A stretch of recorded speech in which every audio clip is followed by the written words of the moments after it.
The worst way to respond when your opponent tries to pin your knight is to passively defend without considering better alternatives.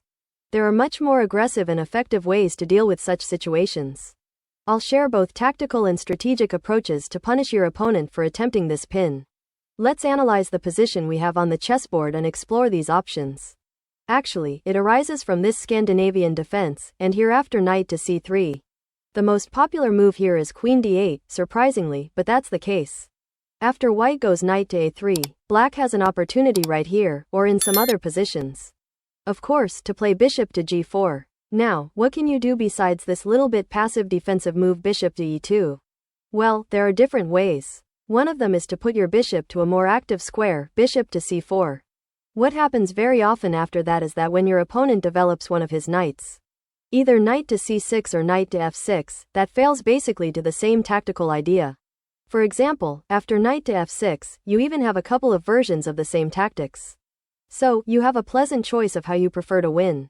One way is to just take here. Bishop takes f7 first, inviting black's king to come here, and then knight to e5 delivers this fork. On the next move, you pick your bishop back. Plus, along the way, you won a pawn, this pawn on f7, you exposed your opponent's king, and you got a winning position. That's one way. The other way is even more spectacular. The other way is to reverse the moves and start with the move knight to e5 with similar ideas. Here, you're attacking the bishop twice with your queen as well, and black's going to do something, of course. Black might think, well, I can just win the queen. But after that, there's bishop takes f7 checkmate. Here comes another common opening position, and guess which move is the most popular for white here? Yes, it's the move bishop to g5. White is hoping to pin down your knight and, in the future, maybe to bring the other knight to d5 and add more pressure to this knight. That's what they're dreaming about. But, of course, if you know the right way to take advantage of your opponent trying this unsound attack, then you can turn the situation around. Here is the problem with the move bishop to g5. White played it a bit too early, before castling. When they do so, you've got an opportunity to push your pawns forward, which gives you a lot of extra tempos for developing your own expansion on the kingside. First, we play pawn h6. Their bishop drops back, and now pawn g5. Once again, we play this move with tempo, attacking the bishop and forcing it all the way back to g3. Here, you can already notice the first good thing that you achieved. Now this bishop on g3 is completely locked, it's in the cage. As you can see, it has no way out, it has no moves, right? So it's completely passive, which is already nice. Moreover, in the future, let's say you go bishop g4 yourself. Very often, if your opponent castles at some point, that gives you even more opportunities for a devastating attack. Let's say white castles right here. Then you can keep pushing your pawns forward. You just play pawn h5, which threatens pawn h4, and from here, you're just going to trap the bishop completely and win it. That again gives you even more tempos to develop your attack on the kingside. Now, in order to save their bishop, white has to move the pawn forward. Let's say pawn h4, which also weakens their kingside position. After that, you've got different ways to attack, for example, knight to d4. To attack this knight, now white encounters trouble over here on g5. Again, you've got different ways, for example, pawn to h4. Also, notice that we keep making lots of moves with tempo. Thanks to this ugly bishop on g3, which only helps you. In fact, your rook on h8 is doing a great job.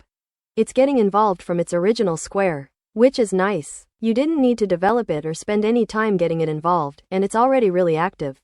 So, what is lost, basically, right? We want to capture over here. Our bishop is a pin. That knight can't move, can't capture the pawn.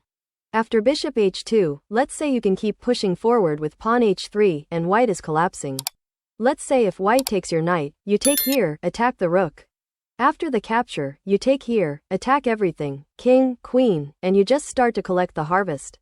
You take everything. Here, at this position, white resigned. Alright, I'll share with you one more idea on how you can take advantage of your opponent trying to pin your knight. Let's say you play the queen's pawn move, pawn e4, pawn e5, something like this. In a position like that, let's say your opponent goes bishop g4. And you know, we're not talking just about this particular position. Of course, it's a pattern. In whatever opening, if they're trying to play this out against you, you know what to do. Again, of course, we aren't going to play bishop e2 like most people do, because that's passive, and we have better ways to deal with this. So, while there is this bishop on g4, there is also an idea to consider hunting the bishop itself. Even if you can't develop a kingside attack against your opponent's king, for the absence of your opponent's scheme there, you can at least hunt the bishop. You can play h3, pawn g4, bishop g6, and then knight e5.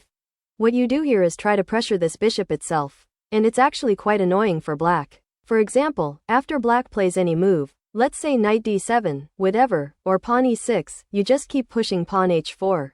And you literally want to just capture it completely. So right now, black's already in trouble. If, let's say, they play something like pawn e6, you just play pawn h5, and the bishop is trapped.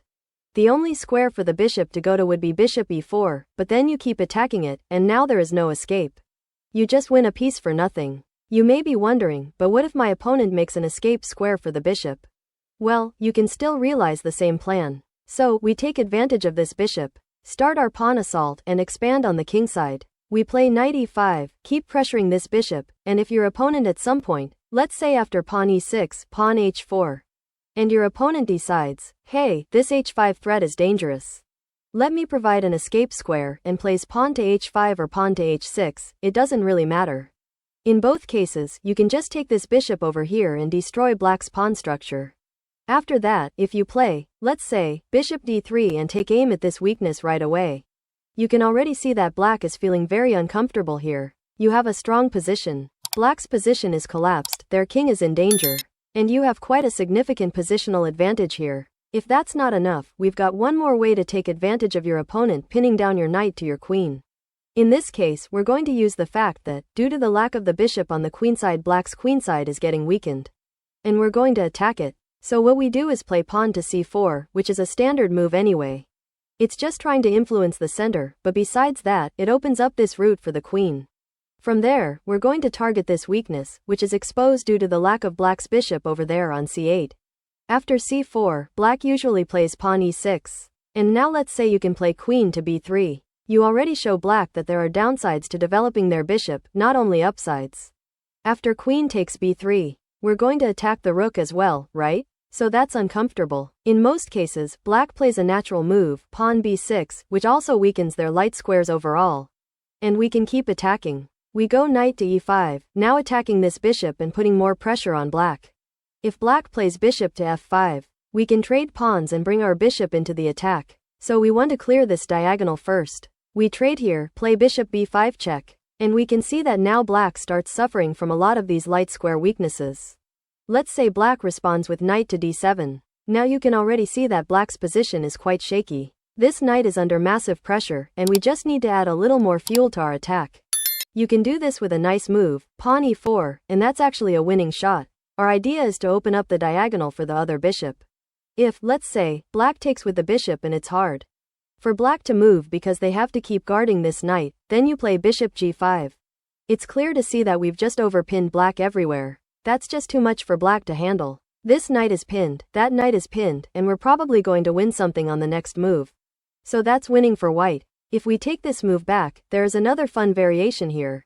If black decides that they don't want to move this bishop away because they want to maintain the guard of this knight, and they take with a pawn, then there's a funny checkmate, queen takes f7. All of a sudden, there's a checkmate in one. Thanks for watching.